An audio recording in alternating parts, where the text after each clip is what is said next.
खुलुमबाय बड'लेण्ड खौरां नायगिरि नोंथांमोननिसिम फैदो दानिया मिथिनो लानि दिनैनि गोदान खौरांफोरखौ।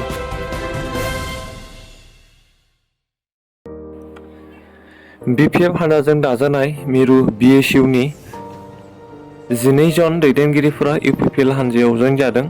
बिथांमोना जइन जानानै जोबोर गोजोननाय फोरमायदों। बिथांमोना फोरमायदों दि 3 बोसोरनि गेजेरावनो बिटिआरनि चिफ प्रमद बर' दैदेननायाव आथिखालाव गोजोन थासारि आरो डेभेलपमेन्ट फैगासिनो आरो जि मावलांनो गोनां बायदि हाबाफारि दं बेखौ लानानै गोख्रोंसिनै मावलांनो बिथांमोना प्रमद बर'नि दैदेननाय UPPL आव जइन जादों होनना बिथांमोना फोरमायदों।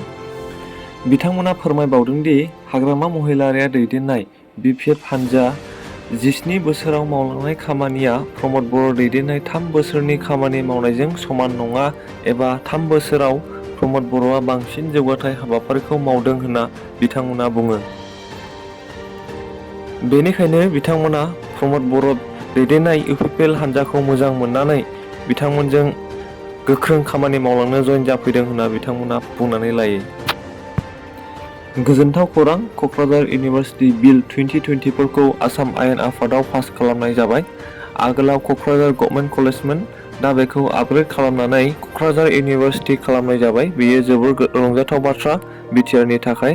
बे आपग्रेड जानायखौ नुनानै क'क्राझारनि फरायसाफोरनि गोसोआव रंजाखांनायखौ नुनो मोन्दों।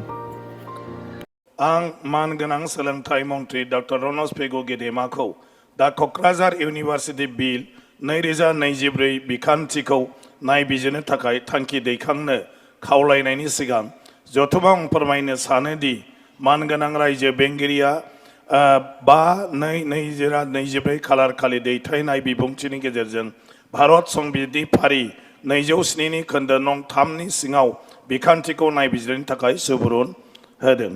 मानव गेदेर मन्त्री मुश्री रनज पेगु।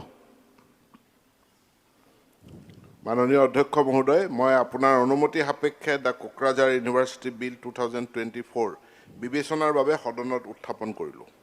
आं दानिया थांखिखौ नायबिजिरनो थाखाय जथुम्मायाव भट होनो दैखांबाय। सोंथिया जाबाय दा क'क्राझार इउनिभार्सिटी बिल 2024 खौ नायबिजिरनो लानाय जाथों। दायो हाबाफारि नं 16। आं मानगोनां सोलोंथाइ मन्थ्रि डक्टर रनज पेगु गेदेमाखौ दा क'क्राझार इउनिभार्सिटी बिल 2024 बिखान्थिखौ नायबिजिरनो थाखाय थांखि दैखांनो खावलायनायनि सिगां जथुम्मायाव फोरमायनो सानो दि मानगोनां रायजो बेंगिरिया 5/2/2024 खालारखालि दैथायनाय बिबुंथिनि गेजेरजों भारत संबिजिरनि फारि 207 नि खोन्दो नं 3 नि सिङाव बिखान्थिखौ नायबिजिरनो थाखाय सुबुरुन होदों।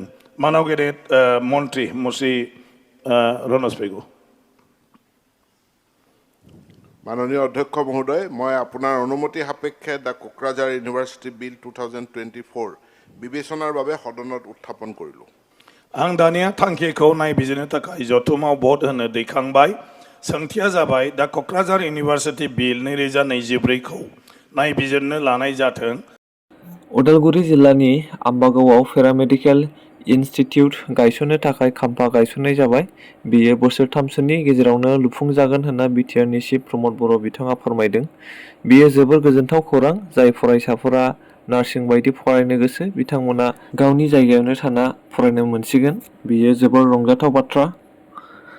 दिनै आम्बागावआव जोंनि बिटिआर गोरोबथानि जि मोनसे फसंथान नार्सिं आरो पेरामेडिकेल इनस्टिट्यूट बिनि जोङो दिनै अन्थाइ खाम्फाखौ गायसनबाय। आं मिजिंथिदों बोसोरथामसोनि गेजेरावनो बियो लुखांजागोन। अब्ला उदालगुरि जिल्लायाव मोनसे मोजां फसंथान जेरावनोखि जोंनि फरायसाफ्रा नार्सिं फरायनो हागोन आरो लोगोसे पेरामेडिकेल बायदिसिना टेकनिशियान आदिकरि बेफोरखौ बेवहाय फरायनो हागोन। आरो बे अनुष्ठाननि गेजेरजों बे फसंथाननि गेजेरजों उदालगुरि जिल्लानि जौगानाया आरोबाव मोनसे आगान बेयो आवगायलांबावगोन। दिनै आम्बागावआव जोंनि बिटिआर गोरोबथानि जि मोनसे फसंथान नार्सिं आरो पेरामेडिकेल इनस्टिट्यूट बिनि जोङो दिनै अन्थाइ खाम्फाखौ गायसनबाय। आं मिजिंथिदों बोसोरथामसोनि गेजेरावनो बियो लुखांजागोन। अब्ला उदालगुरि जिल्लायाव मोनसे मोजां फसंथान जेरावनोखि जोंनि फरायसाफ्रा नार्सिं फरायनो हागोन आरो लोगोसे पेरामेडिकेल बायदिसिना टेकनिशियान आदिकरि बेफोरखौ बेवहाय फरायनो हागोन। आरो बे अनुष्ठाननि गेजेरजों बे फसंथाननि गेजेरजों उदालगुरि जिल्लानि जौगानाया आरोबाव मोनसे आगान बेयो आवगायलांबावगोन।